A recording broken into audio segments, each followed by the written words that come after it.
पिछले लेक्चर में हम लोग देखे कि किस तरीके से एक ही ऑब्जेक्ट, एक ही बॉडी एक ही समय में रेस्ट में भी हो सकता है, मोशन में भी हो सकता है। ये डिपेंड करता है कि उसे देख कौन रहा है, ऑब्जर्वर कौन है। अब हम आगे बढ़ते हैं। हमारे नेचर में बहुत सारी ऐसी चीजें हैं जिन्हें हम कैलकुलेट करते हैं। लेंथ, मास, डेंसिटी, वॉल्यूम, एरिया, अर्थ का फोर्स, इसे भी हम कैलकुलेट करते हैं। तो जिन जिन चीजों को हम कैलकुलेट कर सकते हैं उसे हम फिजिकल क्वांटिटी कहते हैं। Anything which can be measured is called physical quantity. तो क्या क्या है ऐसी चीजें? तो कुछ चीजें आपको हम ऑलरेडी बता चुके हैं, लेंथ, मास, ये सब, फोर्स, स्पीड, ये सब चीजें etc। जैसे इस पेन का लेंथ ऑफ पेन क्या होगा, मान लो 7 सेंटीमीटर, ना, कैलकुलेट कर सकते हैं। तो ये होता है फिजिकल क्वांटिटी। अब आगे बढ़ते हैं। फिजिकल क्वांटिटी दो प्रकार के होते हैं, स्केलर क्वांटिटी और दूसरा वेक्टर क्वांटिटी। तो स्केलर क्वांटिटी क्या होता है? वैसे क्वांटिटी जिसमें सिर्फ मैग्नीट्यूड हो। ये ऊपर हम इतना एग्जाम्पल लिखे हैं, आप इस एग्जाम्पल में से बताइए कौन सा ऐसा क्वांटिटी है जिसमें सिर्फ मैग्नीट्यूड होता है, डायरेक्शन नहीं होता है, जिसमें हम मैग्नीट्यूड वैल्यू बता दें तो काम चल जाएगा। तो लेंथ देखें, पेन की लेंथ हम बता दिए 7 सेंटीमीटर। मुझे ये बताने की क्या जरूरत है कि किधर है 7 सेंटीमीटर? नहीं। फोर्स, मान लो कोई बॉडी पे आप फोर्स लगा रहे हो, हम बोल दिए कि कार है, कार पे फोर्स लगा रहा है एक आदमी 15 न्यूटन। तो आपके मन में जरूर सवाल आएगा कि आगे से फोर्स लगा रहा है कि कार के पीछे से फोर्स लगा रहा है, सवाल आता है ना। तो फोर्स में आपको डायरेक्शन की जरूरत पड़ती है, बिना डायरेक्शन के फोर्स अधूरा है, ठीक है। तो फोर्स हमारा हो गया वेक्टर क्वांटिटी। वैसे क्वांटिटी जिसमें मैग्नीट्यूड यानी कि वैल्यू के साथ साथ डायरेक्शन भी जरूरत है, उसे हम वेक्टर क्वांटिटी कहते हैं। और जिसमें सिर्फ मैग्नीट्यूड की जरूरत पड़ती है उसे हम स्केलर क्वांटिटी कहते हैं, ठीक है। तो एक quantity which need magnitude only, example length, और क्या है, मास। आप बता सकते हो कि इस पेन का मास 5 केजी है, 5 ग्राम है, 10 ग्राम है। तो बस मास है, कितना किधर है इससे कोई मतलब नहीं, ये मन में आता भी नहीं है सवाल। लेंथ, मास, टाइम, टेम्परेचर, ये सब स्केलर क्वांटिटी है। वेक्टर क्वांटिटी क्या है? A quantity which has both magnitude and direction, जिसमें मैग्नीट्यूड और डायरेक्शन दोनों हो, उसे हम वेक्टर क्वांटिटी कहते हैं। जैसे फोर्स हो गया, वेलोसिटी हो गया, मोमेंटम हो गया, ये सब वेक्टर क्वांटिटी होता है। अब हमें आगे पढ़ना है डिस्टेंस और डिस्प्लेसमेंट के बारे में। स्टार्टिंग में हम एग्जांपल लिए थे कि कोई एक बॉडी है, वो यहाँ पे है, इस लोकेशन पे है, इस लोकेशन का नाम देते हैं ए। अब वो यहाँ पे आ गया, इस लोकेशन पे आ गया, इस लोकेशन का नाम दे दिए बी। तो ये बॉडी ए से बी चल रहा है, ठीक है, ए से बी चल रहा है। इस ब्लॉक को ए से बी लेके जाना है तो बहुत तरीके हैं, इनफाइनाइट तरीके हैं ए से बी ले जाने के।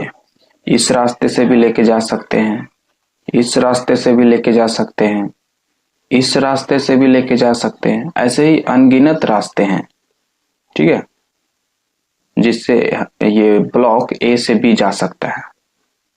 तो मान लो वो इस रास्ते से गया, ये लेंथ को हम पूरा मेजर किए, एक एक ये जो रास्ता है, इस रास्ते को पूरा मेजर किए हम पूरा, हमें कुछ एक्स लेंथ मिला, ठीक है, कुछ एक्स मीटर या एक्स सेंटीमीटर जो भी। तो हमारा डिस्टेंस क्या हो गया? और हमें बताइए ए से बी जाने की सबसे छोटी दूरी क्या है? तो ये सीधी लाइन ए बी है ना। तो डिस्प्लेसमेंट क्या हो गया? तो तो ये होता है डिस्टेंस और डिस्प्लेसमेंट में अंतर। दो पॉइंट के बीच में सबसे छोटी दूरी, दो पोजीशन के बीच का सबसे छोटी दूरी ही डिस्प्लेसमेंट कहलाता है। और distance the actual path covered by a body. Total length of path is distance. Total length of path covered by body is distance. और डिस्प्लेसमेंट क्या कहलाता है? The shortest distance between two position. दो position के बीच में जो shortest दूरी थी वही डिस्प्लेसमेंट कहलाया। ठीक है, तो ये x क्या है? डिस्टेंस। और डिस्प्लेसमेंट क्या हुआ? ये AB। और भी कई पॉइंट्स हैं इसके बारे में। डिस्टेंस की बात करते हैं तो क्या ये डिस्टेंस फिजिकल क्वांटिटी है? हाँ, ऑफ कोर्स फिजिकल क्वांटिटी है, क्योंकि हम एग्जैक्टली मेजर कर सकते हैं, बता सकते हैं कितना चला। तो ये कौन सा फिजिकल क्वांटिटी हुआ? तो देखो, जब ये बॉडी A से B चला तो इस दौरान जब यहां से यहां चल रहा था तो इसका डायरेक्शन इधर था, यहां से यहां चला तो डायरेक्शन इधर है, फिर यहां से यहां जब चला तो डायरेक्शन इधर है, जब यहां से यहां चला तो डायरेक्शन इधर है। तो जब बॉडी इस तरीके से चलता है, इस x लेंथ में चलता है, तो उसका डायरेक्शन हर पल चेंज होता रहता है। यहां पे कोई एक डेफिनिट डायरेक्शन नहीं है जिसमें वो बॉडी चला है। तो इस पाथ में हम चाह के भी डायरेक्शन को इन्वॉल्व नहीं कर सकते, क्योंकि यहाँ पे इनफाइनाइट डायरेक्शन है। तो यहाँ पे हम डायरेक्शन इंक्लूड नहीं करते हैं, यहाँ पे हम सिर्फ मैग्नीट्यूड से काम चलाते हैं। तो ये मेरा कौन सा क्वांटिटी हो गया? स्केलर, क्योंकि यहाँ पे सिर्फ मैग्नीट्यूड है, यहाँ पे डायरेक्शन बहुत सारे हैं, इनफाइनाइट डायरेक्शन है। अगर आपसे पूछा जाए कि ये पूरा एक्स लेंथ किस डायरेक्शन में चला है, तो पूरा एक्स लेंथ किसी खास डायरेक्शन में नहीं चला है। ये पूरा एक्स लेंथ आपसे पूछा जा रहा है, ये नहीं पूछा जा रहा है कि ये छोटी सी दूरी कहाँ पे चला, किस डायरेक्शन में। तो आप बता सकते हो किधर चला, बट हम आपसे पूछ रहे हैं कि ये वाली दूरी किस डायरेक्शन में चला है, तो बताइए किस डायरेक्शन में चला है। कोई एक खास डायरेक्शन नहीं है, तो इसलिए यहां पे हम कह सकते हैं कि डिस्टेंस में कोई डायरेक्शन नहीं होता है। अब आते हैं डिस्प्लेसमेंट पे। तो जब बॉडी इस तरीके से चला, इस दौरान ऐसे चला, तो ये वाले पोर्शन तक बॉडी ऊपर जा रही थी और सामने भी जा रही थी ना। ऐसे जब जा रही थी तो ऊपर भी जा रही थी और इधर भी जा रही थी, है ना। फिर जब ऐसे आई बॉडी, जब ऐसे आई तो सामने तो जा ही रही है, अब नीचे भी जा रही है। तो जितना ऊपर गया था उतना नीचे आ गया, पर सामने हमेशा जाता रहा। तो हम ये कह सकते हैं कि ये बॉडी जब इस रास्ते से जा रही थी तो साथ साथ ये भी लेंथ कवर किया। भले ही वो इस पाथ से ना चले, पर इतना दूरी तो वो चला ना, इतना दूरी भी चला और कुछ ऊपर चला और कुछ नीचे चला। हम ये नहीं कह रहे हैं कि वो बॉडी इस पाथ के अलोंग चला, नहीं चला इस पाथ के अलोंग, इस पाथ के अलोंग चला। पर जो ये दूरी है ए से बी के बीच, वो दूरी चला ना, वो दूरी चला और कुछ और भी चला एक्स्ट्रा, ये दोनों। तो हम कह सकते हैं कि ये बॉडी ए बी दूरी चला है और ये वाली ए बी दूरी किसी एक खास डायरेक्शन में चला है, कह सकते हैं। ये वाली ए बी दूरी एक खास डायरेक्शन में चला है ना। फॉर एग्जाम्पल ऐसे समझिए, एक पाथ है ये और एक पाथ है ये। एक बॉडी इस तरीके से चलता है, मान लो ये लेंथ टोटल 10 मीटर है और उसे 5 सेकेंड लगा चलने में। अब जब ये आदमी यहां से ऐसे चला, यहां से यहां ए से सी चला, तो इस ए से सी के दौरान कुछ ऊपर भी चला और कुछ सामने भी चला चला, फिर सी से यहां तक आया, डी तक। तो सी से डी के दौरान नीचे चला और सामने भी चला, और फिर डी से बी के दौरान ऊपर चला और कुछ सामने भी चला। ठीक है, तो ऊपर नीचे तो चलता रहा, सामने हमेशा चलता रहा। कभी ऊपर कभी नीचे चलता रहा, पर सामने हमेशा चलता रहा। तो 10 मीटर यहां पे क्या हो जाएगा, डिस्टेंस। और डिस्प्लेसमेंट कितना है, तो इस पाथ के दौरान कितना सामने चला है, जब जितना सामने चला है उतना कैलकुलेट करो। तो ए से सी के दौरान इतना सामने चला था, फिर सी से डी के दौरान इतना सामने चला, और डी से बी के दौरान इतना सामने चला। तो इस पूरे लेंथ को हम क्या कहेंगे, ए बी। कहने का मतलब, अगर आपसे पूछे कि ये 10 मीटर किस डायरेक्शन में चला है, तो आप नहीं बता सकते। कभी इस डायरेक्शन में चल रहा था, फिर इस डायरेक्शन में चला, फिर इस डायरेक्शन में चला। 3 डायरेक्शन है, 3 अलग अलग डायरेक्शन है। उस 3 अलग अलग डायरेक्शन में 10 मीटर चला है। अगर आपसे पूछा जाए ये 10 मीटर के दौरान ये जो ए बी लेंथ है, ये ए बी लेंथ मान लो 5 मीटर है, तो इस 10 मीटर में वो जो 5 मीटर था जो सामने जा रहा, जो 5 मीटर था वो किस डायरेक्शन में चला, तो उसका आप बता सकते हो कि 10 मीटर का तो नहीं पता, क्योंकि अलग अलग डायरेक्शन, अलग अलग टाइम पे अलग अलग डायरेक्शन लिया था, पर उसमें से जो 5 मीटर वाला है लेंथ, वो लेंथ इस डायरेक्शन में चला गया है। तो इस 5 मीटर के साथ आप एक डायरेक्शन जोड़ सकते हो, और क्या है वो डायरेक्शन, ए से बी। तो इस 10 मीटर में आप डायरेक्शन नहीं बता पाए, तो ये डिस्टेंस हो गया। इस 5 मीटर में आप डायरेक्शन बता दिए, क्योंकि एक खास डायरेक्शन में ये 5 मीटर चला गया, तो ये डिस्प्लेसमेंट हो गया। कोई भी दूरी हो, उसमें अगर आप डायरेक्शन इंक्लूड कर सकते हो, तो वो दूरी क्या हो गया, डिस्प्लेसमेंट। अगर नहीं कर सकते तो वो दूरी क्या हो गया, डिस्टेंस। आई होप आपको ये समझ में आया होगा। आगे बढ़ते हैं। अब हम डिस्टेंस और डिस्प्लेसमेंट कैलकुलेट करना सीखते हैं, फिर उसके बाद हम इन दोनों के बीच डिफरेंस देखेंगे। तो यह स्टार्टिंग पॉइंट है। किस तरीके से, जिस तरीके से रोड पे लिखा रहता है 10 किलोमीटर 20 किलोमीटर, वैसे ही यहाँ पे हम लिख दे रहे हैं 5 किलोमीटर 10 किलोमीटर। ठीक है, ये लोकेशन ए है, ये सी है, और ये स्टार्टिंग है, तो इसे हम 0 लिख देते हैं। ठीक है, तो ये बॉडी ए से बी गया, और ए से सी गया, और फिर वापस वी और फिर बी पे आ गया। तो इस जर्नी के दौरान डिस्टेंस और डिस्प्लेसमेंट बताइए। चलो इसे यहां से ओ पे खड़ा है, तो ओ से ए लेके जाते हैं। ठीक है, तो अब बताइए डिस्टेंस क्या है। तो ओ से ए पे आया तो 20 किलोमीटर चला, फिर ए से सी पे आया तो 20 और 50 30 किलोमीटर चला, है ना। 5 10 15 20 25 10 30 5 30, है ना। अब सी से बी पे आया तो सी से बी 5 10 15, है ना। ये टोटल सम कर देंगे तो हमें डिस्टेंस मिल जाएगा 65 किलोमीटर।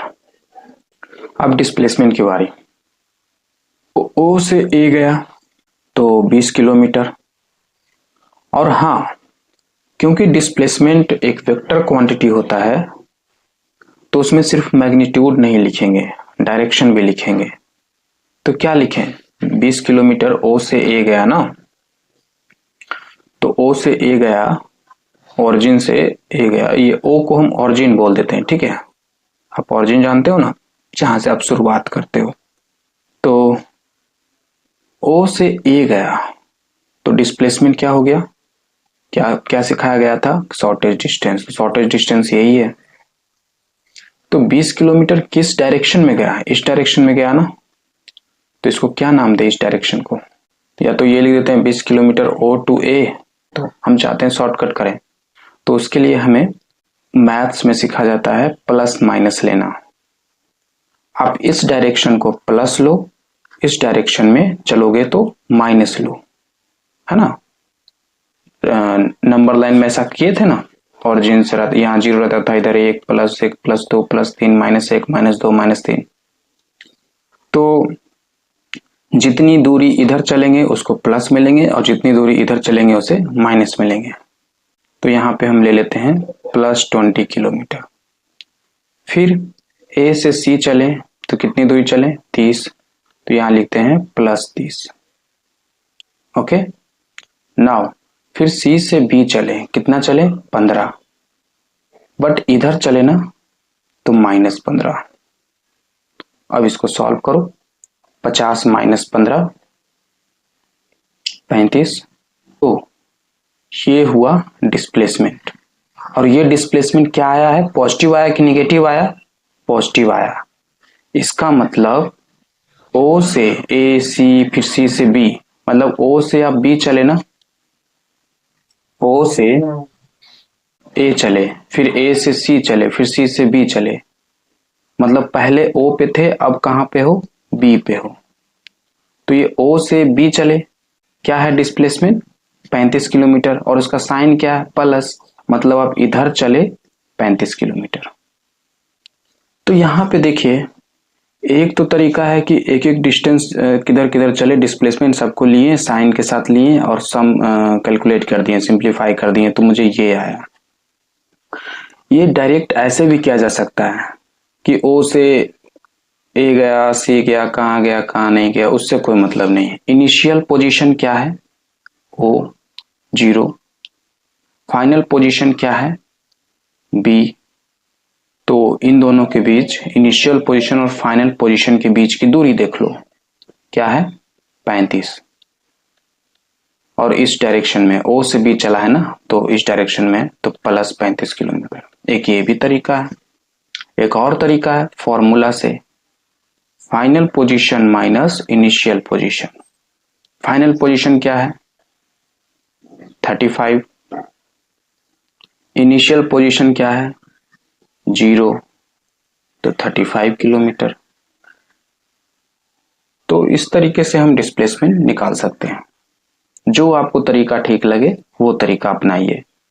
एक बार फिर से रिपीट करते हैं कि जैसे डिस्टेंस चले थे, डिस्टेंस कैसे कैलकुलेट किए? कहाँ कहाँ चले, कितना कितना चले, लिखते चले गए। डिस्प्लेसमेंट पे भी वैसे ही, बट डायरेक्शन लेते गए, साइन लेते गए, है ना, प्लस माइनस साइन लेते गए और कैलकुलेट कर दिए, सिंपल। एक तो ये तरीका। दूसरा तरीका कि आप कहाँ से शुरू किए और कहाँ पे खत्म किए, बस उन दोनों के बीच की दूरी देख लो। कहाँ से शुरू किए और कहाँ खत्म किए, उन दोनों के बीच की दूरी देख लो, वो दूरी निकाल लो और किस तरफ चले वो साइन लगा दो। इस तरफ चले तो प्लस लगा दो, इस तरफ चले तो माइनस लगा दो। O से B चले हो इस तरफ तो प्लस लगा दिए, ये प्लस लगा दिए। तीसरा तरीका कि simple final position minus initial position कर दो। फाइनल पोजीशन +35 था, है ना, यहाँ पे +35 ही है ना, माइनस ऑरिजिन जो कि 0 किलोमीटर था, तो 35 किलोमीटर। ठीक है। अब नेक्स्ट क्वेश्चन हम पूछते हैं, आप उसे बनाइएगा। तो बॉडी B से C चला और फिर A पे आ गया।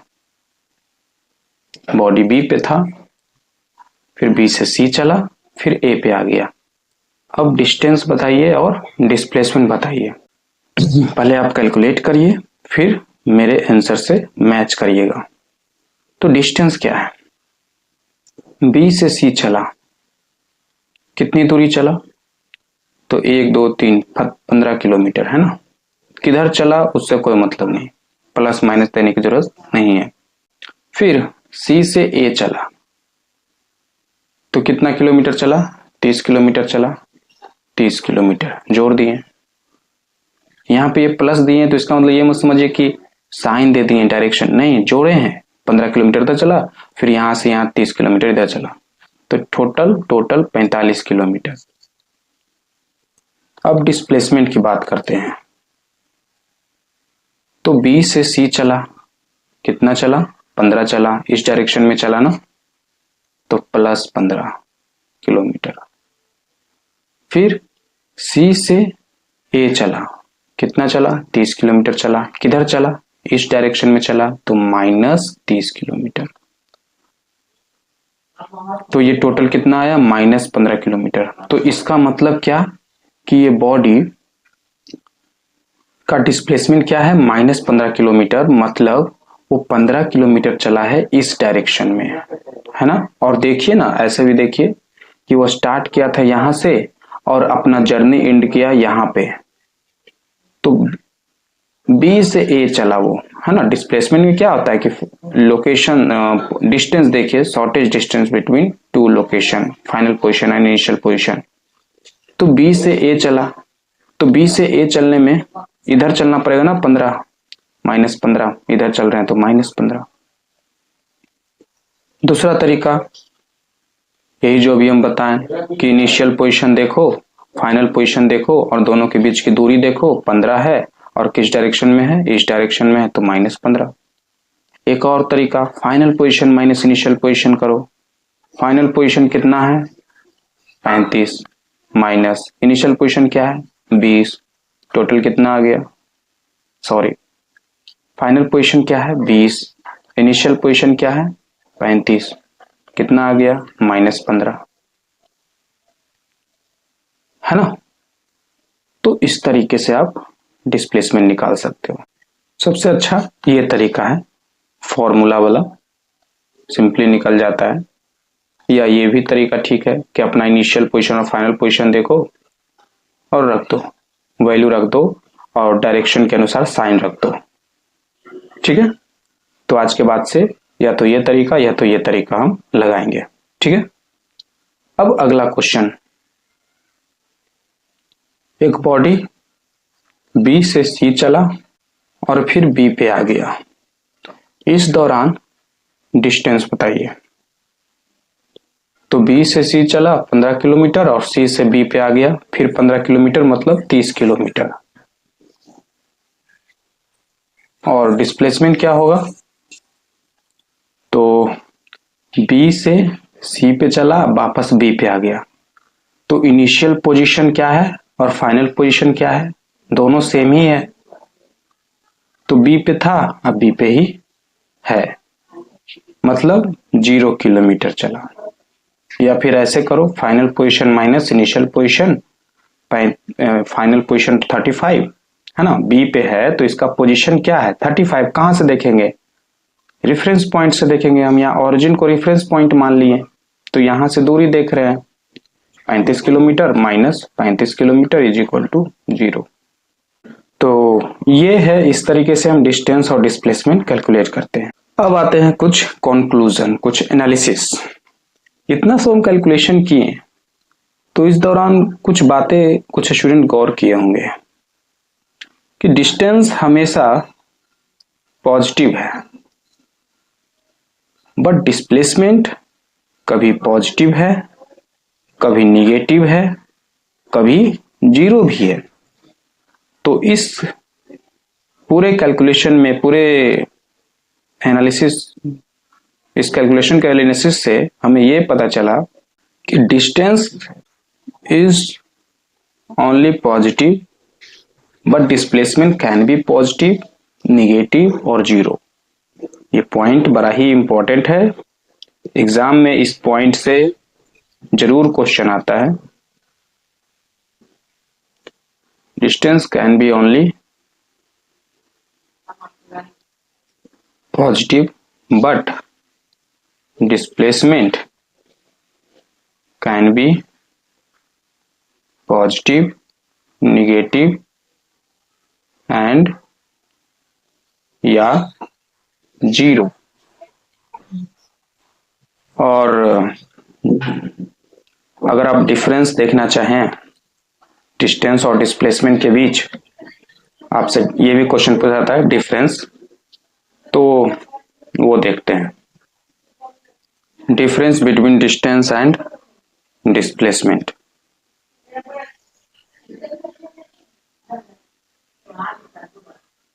तो डिस्टेंस क्या है? Actual path, actual length of path, जो आप चले हो रास्ता उसका एक्चुअल लेंथ, टोटल लेंथ। और डिस्प्लेसमेंट क्या है? लेंथ बिटवीन या डिस्टेंस बिटवीन इनिशियल पोजीशन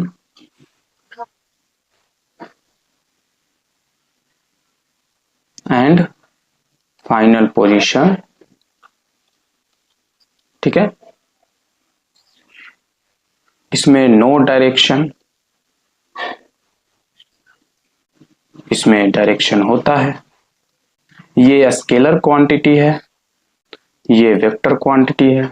ये ओनली पॉजिटिव होता है, ये पॉजिटिव, नेगेटिव या जीरो भी हो सकता है। अब आगे कुछ और क्वेश्चन इस पे करते हैं ताकि आपको और अच्छे से समझ में आए। एक बॉडी है, सर्कुलर पाथ में मूव कर रहा है। इस सर्कुलर पाथ का रेडियस r है। तो जब वो हाफ पाथ चलता है यहां से यहां, ए बी सी बी, तो वो ए से सी जाता है और फिर बी पे आता है। तो इस दौरान डिस्टेंस और डिस्प्लेसमेंट बताओ। तो ए से सी इस पाथ से चलता है ऐसे, तो ये दूरी इस डिस्टेंस है ना, एक्चुअल पाथ लेंथ जिस तरह से चला है उसका एक एक सेंटीमीटर, एक एक इंच, जिस रास्ते से चला है वो एक एक इंच कैलकुलेट करो। तो ये हो गया मेरा डिस्टेंस। इसे कैसे मेजर करेंगे? तो हमें पेरीमीटर का फॉर्मूला मालूम है, सरकमफ्रेंस ऑफ सर्कल मालूम है, 2 पाई आर, अगर रेडियस आर है तो 2 pi R is total length of circle, boundary of circle, है ना। उसका हाफ लेंथ कितना होगा? 2 पाई आर बाई 2 यानी पाई आर। तो पाई आर हो गया डिस्टेंस। और डिस्प्लेसमेंट क्या होगा? तो पहले वो ए पे था, अब वो बी पे आ गया। तो ए से बी ये वाली दूरी, शॉर्टेज डिस्टेंस तो यही हुआ ना। तो ये कितना हो गया? 2r। और इसे अगर ओरिजिन मानते हो तो यहां से इधर चले तो इस डायरेक्शन को अगर आप प्लस मानते हो तो प्लस 2r लिख दो। अगर आप ऐसे कुछ तो डायरेक्शन तो डालना ही पड़ेगा, तो प्लस डाल दो, और नहीं तो ऐसे लिख दो ए टू बी, 2r दूरी चला, ए से बी चला। अगर आपसे क्वेश्चन में पूछ दे कि मैग्नीट्यूड ऑफ डिस्प्लेसमेंट बताइए, डिस्प्लेसमेंट अगर पूछे डिस्प्लेसमेंट बताइए तो मैग्नीट्यूड बताना है और डायरेक्शन भी बताना है। अगर आपसे पूछे मैग्नीट्यूड ऑफ डिस्प्लेसमेंट, मतलब डायरेक्शन से नहीं, डायरेक्शन बताने की जरूरत नहीं है, इसका मतलब ये नहीं कि होता नहीं है, होता डायरेक्शन, बट आप सिर्फ मैग्नीट्यूड बताइए तो ये बता देना, आंसर में ये होगा। अगर वो बॉडी बी से ए जाता, बी से सी, सी से ए जाता, तब डिस्टेंस तो वही होता पाई आर। डिस्प्लेसमेंट क्या होता? डिस्प्लेसमेंट भी वही होता बट डायरेक्शन अलग हो जाता, बी से ए। तो ये डिस्प्लेसमेंट और ये डिस्प्लेसमेंट सेम नहीं है, भले ही मैग्नीट्यूड सेम है बट डायरेक्शन अलग अलग है। इसलिए ये वाला डिस्प्लेसमेंट बी से ए चलने वक्त जो डिस्प्लेसमेंट था और ए से बी चलने पे जो डिस्प्लेसमेंट था, वो दोनों में अंतर है क्योंकि डायरेक्शन अलग है। एक बॉडी यहां से यहां चलता है 5 किलोमीटर इस डायरेक्शन में, और फिर यहां से यहां चलता है 5 किलोमीटर इस डायरेक्शन में। तो इस जर्नी के दौरान ए से बी चला, फिर बी से सी चला, तो इस दौरान डिस्टेंस और डिस्प्लेसमेंट बताइए। तो डिस्टेंस हो जाएगा 10 किलोमीटर, डिस्प्लेसमेंट क्या होगा? यह है फाइनल पोजीशन सी और यह है इनिशियल पोजीशन, इन दोनों के बीच की शॉर्टेस्ट दूरी डिस्प्लेसमेंट कहलाया। तो क्या है शॉर्टेस्ट दूरी? The straight line. ये है शॉर्टेस्ट दूरी दोनों के बीच में। अब ये लेंथ है AC, AC हमारा हो गया डिस्प्लेसमेंट। ये AC कैसे निकालें? तो पाइथागोरस थ्योरम यूज करेंगे तो हमें आ जाएगा 5√2 किलोमीटर, है ना। पाइथागोरस थ्योरम क्या कहता है? h² बराबर p² प्लस b²। ये हाइपोटेनस है, ये राइट एंगल ट्रायंगल है, तो ये हाइपोटेनस, ये परपेंडिकुलर, ये बेस। तो हाइपोटेनस मेरा AC है वो जानना है, परपेंडिकुलर मालूम है 5 का स्क्वायर 25, बेस 5 का स्क्वायर 25, 50। तो AC हमें मिल गया √50 यानी 5√2।